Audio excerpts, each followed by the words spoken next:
Good morning दोस्तों, कैसे हो आप लोग। अगर आप चैनल पे नए हो तो चैनल को ज़रूर सब्सक्राइब करना। तो दोस्तों, आज है जापान में national holiday labours thanks giving day. तो आज मेरा ऑफिस को छुट्टी है और मैं जस्ट थोड़ी देर पहले उठा हूँ।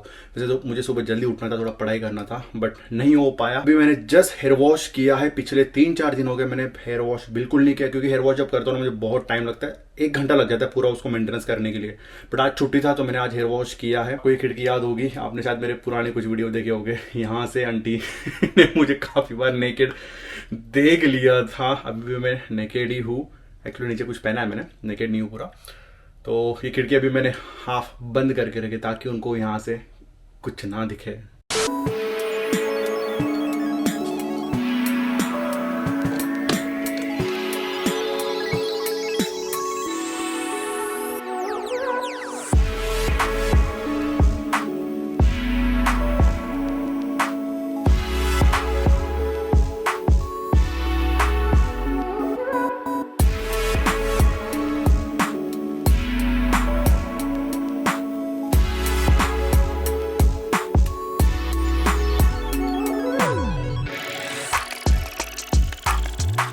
काफ़ी अच्छी खासी धूप अभी निकली है। तो दोस्तों, यूजुअली मैं जब हेयर वॉश करता हूँ ना, हेयर वॉश होने के बाद में मैं ड्रायर बिल्कुल भी यूज़ नहीं करता हूँ।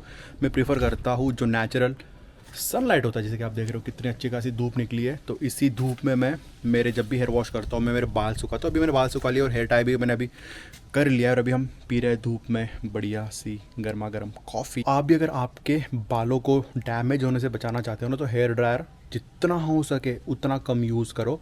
और जो नेचुरल सनलाइट होता है ना, उसके अंदर आप आपके हेयर ड्राई किया कीजिए। मुझे काफ़ी सारे क्वेश्चंस आए थे कि मैं हेयर वॉश होने के बाद में बालों में क्या यूज़ करता हूँ। तो एक्चुअली दोस्तों, मैं जब हेयर वॉश हो जाता है ना, उसके बाद में मैं हेयर टॉनिक यूज़ करता हूँ मेड इन जापान एच मेंस का, जो कि बहुत ही ज़्यादा इफेक्टिव है। जैसे कि आप ये पिक्चर में देख सकते हो, ये वाला हेयर टॉनिक है जो कि मैं पिछले काफ़ी सालों से, जब से मैं जापान में आया हूँ तब से मैं इसको डेली नहीं, जब जब भी हेयर वॉश में कर लेता हूँ तब मैं इसको यूज़ करता हूँ। और साथ ही मैं हेयर टॉनिक के अलावा आपने विटामिन ई और विटामिन B12 या फिर बायोटीन, ये 2 से 3 सप्लीमेंट आपने डेली आपके डाइट में ऐड करना चाहिए। मेरे कॉलोनी में भी देखो कितना सन्नाटा छाया हुआ है, बिल्कुल भी कोई भी यहाँ पर है नहीं। बट सामने शायद एक मुझे बंदा दिखा है जो कि फ़ोटो वगैरह खींच रहा है। ये दोस्तों साइकिल देख लो यहाँ पर। मैंने आपको शायद बताया था पिछले मेरे कुछ वीडियोस में कि यहाँ पे एक साइकिल रखी हुई थी, उसको उठा के ले गए थे कुछ दिनों बाद में नोटिस लगा के। अब ये जो साइकिल है ना यहाँ पे, ये भी शायद किसी ने यहाँ पे रख दी और इसको भी अब यहाँ पे ये नोटिस लग गया है। नोटिस पे लिखा हुआ है शायद डेट 21 तारीख को शायद इसको यहाँ से ले जाना पड़ेगा। और दोस्तों, ये जो साइकिल है ना, ये ब्रांड शायद आपको पता होगा, जियांट ब्रांड है। ये बहुत ही महंगी साइकिल है, ये बहुत ही महंगी साइकिल है। और पता नहीं किसने यहाँ पे छोड़ दिए। तो मुझे लग रहा है ना, ये जगह इन्होंने शायद लाइक ऐसे बना ली है कि किसी को भी साइकिल अगर छोड़ना है तो यहाँ पे बराबर ला के रख दो। कल दोस्तों, जब मैं शाम को जिम से आ रहा था ना, तो जो बाजू में मेरा घर है, यहाँ पर आप देख रहे हो बगल में ही मेरे पड़ोसी रहते हैं और इनका गार्डन देख लो कितना ही बढ़िया है।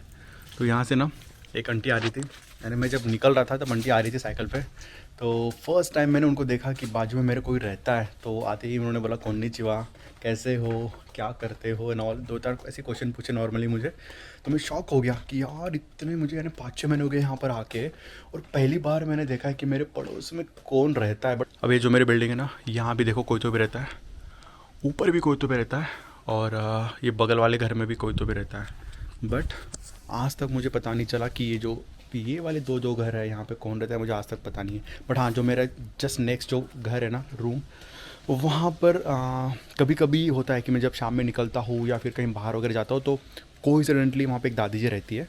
तो वो मुझे आते जाते दिख जाती है, बट वो थोड़ी साइलेंट ही है। बस वो आते जाते हाय हेलो कोन्निचिवा, वो बस उतना ही बात करती है, उससे ज़्यादा बिल्कुल बात करती नहीं। और ये जो साइकिल है ना, ये जो आप देख रहे हो, ये उन्हीं की साइकिल है एक्चुअली।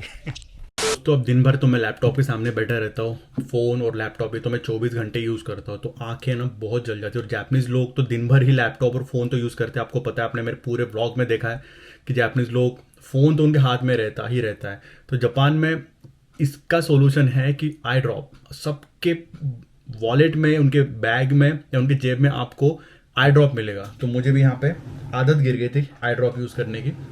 तो इस तरीके का आई ड्रॉप होता है। ये तो अलग अलग ब्रांड के आते हैं। इस आई ड्रॉप के अंदर काफ़ी सारे ऐसे मिनरल्स है जो कि आपके आंखों को हेल्दी रखते हैं। तो जापानीज लोग इसको बहुत यूज़ करना प्रीफर करते हैं। तो इसको बस क्या है कि दिन में 2-3 बार आपकी आंखों में डाल लो।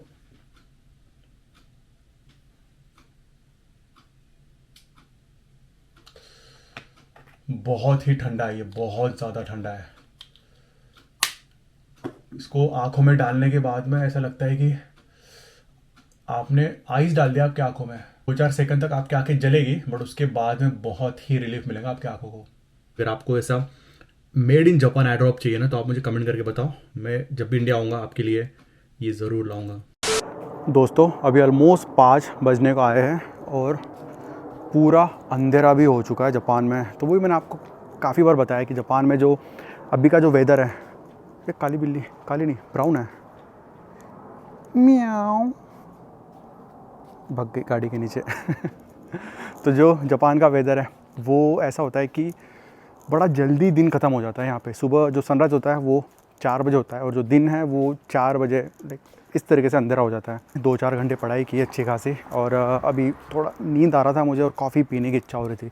कॉफ़ी वैसे मैं घर पे बना सकता था, बट सोचा कि लाते पीते, यूजुअली मैं ब्लैक कॉफ़ी पीता हूँ without milk, without sugar, only black coffee. बड़ी कड़वी होती है, बट अभी रिसेंटली मुझे थोड़ा लाते, दूध वैसे कम ही पीता हूँ मैं, बट रिसेंटली मुझे लाते पीने का शौक़ चढ़ा है। तो मेरे घर के पास ही फैमिली मार्ट है, वहाँ पे बड़ी सस्ती सी लाते मिलती है। तो फैमिली मार्ट पहुँचते पहुँचते मैं 2-5 मिनट लग ही जाएंगे। तब तक आपका एक क्वेश्चन लेता हूँ। मुझे क्वेश्चन आया था स्टार्ट फ्रॉम ज़ीरो से, काफ़ी लंबा क्वेश्चन पूछा है इन्होंने। इसको अगर मैं शॉर्ट करके आपको बोलूँ तो इन्होंने पूछा है कि अगर इनको जापान में इनकेस जॉब मिलता है, तो जैसे यहाँ पे आने के बाद में इनको अगर घर वगैरह लेना है तो यहाँ की कंपनी उनको जॉइनिंग बोनस और वीज़ा सपोर्ट करती है या नहीं करती है। तो इनको ये पूछना है कि जैसे सपोर्ट के लिए यहाँ की कंपनी अगर इनको ऑफ़र मिल रहा है तो 1 मंथ का जो खर्चा है वो इनको देगी या नहीं देगी। तो अगर मैं मेरा एग्जांपल आपको बताऊँ तो जब मैं जापान में आया था 2016 में, मुझे यहाँ पे जब जॉब मिला था, तो मेरी कंपनी ने मुझे ऐसा कुछ फर्स्ट मंथ का सपोर्ट जो होता है वो पहले आपको एडवांस में नहीं देती है। सैलरी जो होता है यहाँ पे जापान में 20 से 25 तारीख को होता है। तो जब मैंने यहाँ पे अप्रैल में ज्वाइन किया था तो मेरा सैलरी 20 तारीख को हुआ था। और यहाँ पे जो भी आपके मंथली जो घर का रेंट हो गया, इलेक्ट्रिसिटी हो गया या गैस हो गया, वो मंथ के एंड में कटता है। तो आपकी जो सैलरी मिलेगी आपको बराबर आपको उसके पहले ही वो दे देंगे, बट थोड़ा बहुत खर्चा आपको खुद से करना पड़ेगा। तो हो सके तो आप यहाँ पे खुद से कुछ जमा करके पैसे लाइएगा।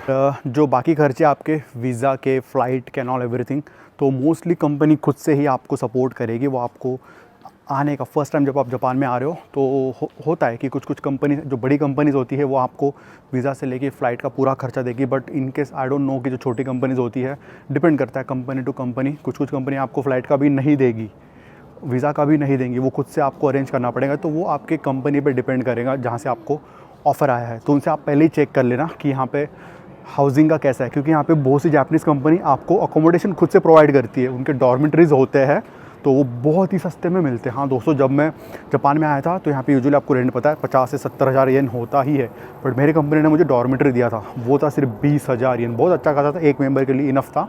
लियो पैलेस, जैसे आपने मेरे घर के पास देखा था लियो पैलेस, अभी भी आप जाऊँगा ना मैं आपको वो लियो पैलेस बताता हूँ, तो वो बड़ा ही सस्ता मिलता है। अगर आप कंपनी के थ्रू लेते हो ना तो 50-60 हज़ार का लियो पैलेस आपको 20 हज़ार येन में मिल जाएगा। तो वो भी आप आपके कंपनी से कंफर्म करेगा कि आपको हाउसिंग सपोर्ट प्रोवाइड करती है या नहीं करती है। अभी हम आ गए हैं 7-Eleven में, बहुत पास में मेरे घर के, और यहाँ से अभी लेते हैं हम कॉफ़ी। हॉट कॉफ़ी, हाय, हाँ ये तो ओकी।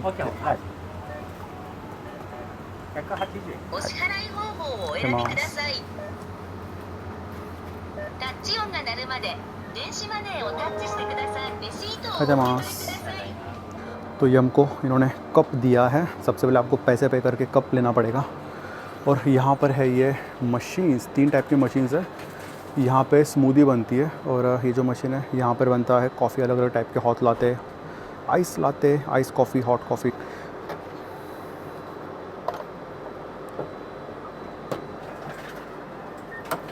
तो अगर इसका आप प्राइस देखोगे तो नॉर्मल जो कॉफ़ी होती है वो है 110 येन की, और अगर आप लाते ले रहे हो दूध वाली वो है स्मॉल रेगुलर साइज़ 190 येन, और लार्ज साइज़ 250 येन। और ये है आइस वाली जो कि रेगुलर है 250 की, और लार्ज है 300 येन के।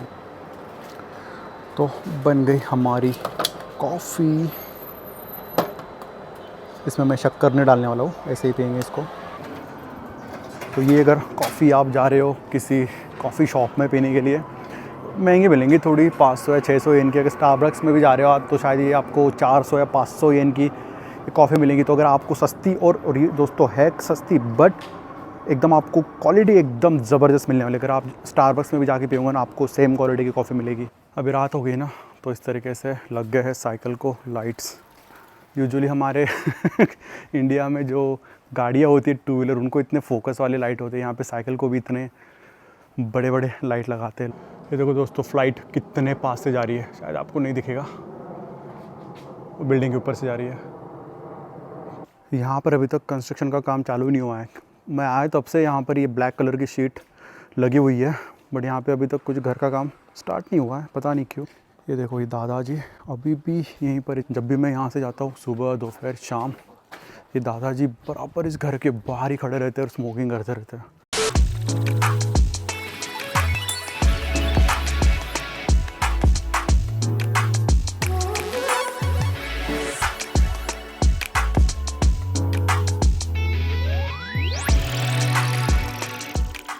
अभी दोस्तों फिर से बैठ गए हम पढ़ाई करने के लिए। अभी हमारे राइस बन चुके हैं, मैंने 1 घंटे पहले जापानीज़ राइस इस कुकर में रखे थे बनाने के लिए, और अच्छे खासे ये राइस अभी बन गए। तो चलिए अभी करते हैं हमारा लंच।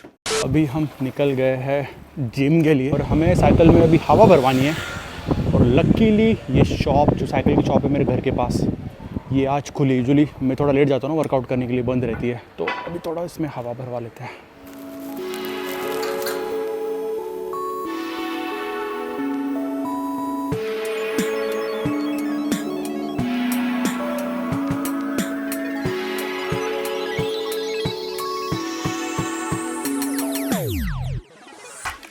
यही है वो शॉप जहाँ पर मैं एक बार आया था।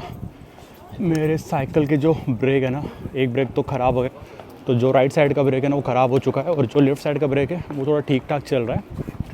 तो मैं इसके रिपेयर के लिए यहाँ पर आया था एक बार। तो उसने मुझे बोला था कि सिर्फ ब्रेक ठीक करने के लगने वाले हैं 5000 येन, यानी रिपेयर नहीं, सीधा वो चेंज करने का बोला था, क्योंकि जो वायर है ना वो इसके ख़राब हो गए, तो पूरा सेट चेंज करना पड़ेगा, और वो था 5000 येन का, यानी समझ लो 3000 रुपये। बट हाँ, यहाँ पे जो साइकिल में हवा भरते हैं ना वो फ्री में है, यानी आपको पैसे देने की ज़रूरत नहीं है, सेल्फ सर्विस है। हर जो जितने भी शॉप है यहाँ पे साइकिल के, वहाँ पर बाहर ऐसी मशीन लगी रहती है हवा भरने की, जाओ अपने आप भरवा लो, पैसे देने की ज़रूरत नहीं पड़ती। ये कपल अभी निकले रनिंग करने के लिए। तो आप भी ना मुझे कैसे कैसे क्वेश्चन पूछते हो मुझे कमेंट आया है, श्रीकांत ने पूछा है कि उनको जापानीज़ गर्लफ्रेंड पटाना है उनके कोई दोस्त है जापान में रहते हैं, how to get Japanese girlfriend. तो वो मुझे पूछ रहे कि जापानीज़ बंदी को कैसे पटा सकते हैं, क्योंकि मुझे ज़्यादा एक्सपीरियंस है, मैं 9 साल से जापान में रहता हूँ, तो प्लीज़ बताओ। तो श्रीकांत जी मेरे भी कोई गर्लफ्रेंड नहीं है, ना ही इंडियन है ना ही कोई जापानीज़ है। बट हाँ, अगर आपको कोई भी लड़की पटाना है, फिर भले ही वो जापानीज़ रहो या इंडियन रहो या कोई और देश की रहो, सिंपल है, पोलाइटली उनसे बात करो, अच्छे से उनको ट्रीट करो। अगर उनको आपका नेचर अच्छा लगता है, आपका बिहेवियर अच्छा लगता है, तो ऑफकोर्स वो आपसे पट जाएगी। तो सबसे पहले पटाने की कोशिश ना करो, सबसे पहले उनको अपना दोस्त बनाओ, अच्छा दोस्त बनाओ। उसके बाद में फीलिंग्स, एक दूसरे के इमोशंस, कनेक्शन जब मिल जाते हैं तो ऑटोमेटिकली आप एक दूसरे को प्रपोज कर ही दोगे, आपकी गर्लफ्रेंड वो बनी जाएगी। रही बात मेरे एक्सपीरियंस की, तो नहीं, मेरे भी कोई गर्लफ्रेंड नहीं है, ना ही कोई जापानीज़ है ना ही कोई इंडियन है। और हाँ, बट एक है कि आई थिंक 2015-16 की बात है, जब मैं पुणे में जापानीज़ पढ़ता था, तो कुछ जापानीज़ ग्रुप आया था मेरे यूनिवर्सिटी में। तो उसमें से एक लड़की थी जो मुझे अच्छी लगी थी, मेरा क्रश था उसके ऊपर। तो मैंने उसको एक स्केच बना के दिया था जब वो जा रहे थे फाइनल डे पे। तो बड़ी इमोशनल हो गई थी, वो रो रही थी जाते वक्त। तो मुझे वही लगा था कि हाँ यार, मैंने थोड़ा बहुत, मैंने उसको अच्छा लगा मेरा बिहेवियर, जो कि मैंने उसका स्केच वगैरह बनाया था मैंने। उसके बाद फिर हमारे कभी मुलाकात हुई नहीं। बट हाँ, अगर आपको रियल में अगर कुछ सजेशन चाहिए कि जापानीज़ लड़की को कैसे पटाना है, तो मेरे कुछ दोस्त हैं यहाँ पे जिन्होंने, इंडियन दोस्त हैं जिन्होंने जापानीज़ बंदियों से शादी करी है। तो कभी अगर चांस मिला, मैं उनसे मिला, तो मैं ट्राई करूँगा, उनसे पूछूँगा डायरेक्टली कि जापानीज़ बंदी को कैसे पटाते हैं। तो मैं भी उनसे कुछ एक्सपीरियंस लूँगा और आपके साथ भी शेयर करूँ। तो चलिए दोस्तों, अभी हम पहुँच गए हमारे जिम के बाहर। थोड़ा बहुत आज वर्कआउट करते हैं और मिलते हैं वर्कआउट ख़त्म होने के बाद में। तो दोस्तों वर्कआउट ख़त्म हो गया है, बट जो हमारी साइकिल लगाए हुए ना पार्किंग में, वो अभी अगर मैंने 2 मिनट में नहीं निकाली तो 200 येन उसके लगने वाले, क्योंकि 2 घंटे ही फ्री होती है ना वो। जल्दी से हमको दौड़ना पड़ेगा पार्किंग के पास में। लेट हो गया आज, थोड़ा ज़्यादा ही वर्कआउट कर लिया मैंने। ये देख लो जापानी कुत्ते, कितने प्यारे कपड़े पहना के रखे इनको, देखो क्यूट लग रहे काफ़ी। पहली बार मैंने इतना बड़ा कुत्ता देखा है जापान में। यूजुअली ये देख रहे हो लेफ्ट राइट साइड में उतने छोटे कुत्ते होते हैं, क्योंकि जापान में घर बड़े छोटे होते हैं ना। मुझे लगता है ये आंटी का घर काफ़ी बड़ा होगा। पहुंच गए साइकिल पार्किंग में, और हमारे साइकिल का नंबर है 8, और वो रही मशीन। जल्दी से उसको अनपार्क करते हैं, बस पैसे ना कट जाए। लेट्स सी, हो गया, फ्री में हो गया, फ्री में हो गया। 2 घंटे बराबर। मुझे लगता है ये साइकिल तो आपको याद हो गया, आपने पिछले 2-4 वीडियोस में देख लिया होगा। इसका यही पे पड़ी है, इसको उठा के लेके भी नहीं गए अभी तक। मेरे हिसाब से 2-2.5 लाख तो आराम से इसका पार्किंग बिल आ गया होगा। आपको एक बहुत ही इंटरेस्टिंग चीज़ बताता हूँ। अभी आप यहाँ पे देख रहे हो, ये है जिदो हामबाई की वेंडिंग मशीन। तो आपको पता ही होगा, आपने बहुत से व्लॉग्स में देखा होगा कि जापान में वेंडिंग मशीन तो बड़ा कॉमन है। ऑल टाइप ऑफ ड्रिंक्स और एवरीथिंग आपको यहाँ पे मिल जाएगा। और उसके बाजू में आप देख रहे हो ये वाली चीज़, ये क्या है? तो दोस्तों ये है पिकअप एंड ड्रॉप स्टेशन, जैसे यहाँ पे इंग्लिश में भी लिखा हुआ है। तो ये किस लिए यूज़ करते पता है आपको? अगर समझ लो आप घर पे नहीं हो और अमेज़ॉन वाले या कोई भी डिलीवरी, अगर आपने कुछ ऑर्डर किया है और आपको घर पे नहीं चाहिए वो, तो आप क्या करो ना, यहाँ पे उसको पिकअप करा सकते हो या ड्रॉप ऑफ भी करा सकते हो। तो अमेज़ॉन वाले फॉर एग्जांपल यहाँ पर आ जाएंगे, यहाँ पर वो लॉकर में रख देंगे और आपको नोटिस आ जाएगा कि ये वाले लॉकर में आपका सामान रखा हुआ है। आप यहाँ पर आके जो भी पासवर्ड पिन कोड जो भी होता है वो डाल के आप यहाँ पे निकाल सकते हो। या फिर आपको किसी दोस्त को भी कुछ देना है और उसको घर पे नहीं देना है, तो आप ऐसे ही बॉक्स में ला के रख दो यहाँ पर, और यहाँ पे रजिस्टर करके जो भी पैसे वगैरह होते हैं यहाँ से पे कर दो और वो आके यहाँ से ले जाएगा। तो बहुत ही बढ़िया सर्विस है ये। तो अगर आप जापान में हो या फिर जापान में आने वाले हो और आपको कुछ पिकअप ड्रॉप करना है यहाँ पे, तो इस तरीके से आप ये यूज़ कर सकते हो।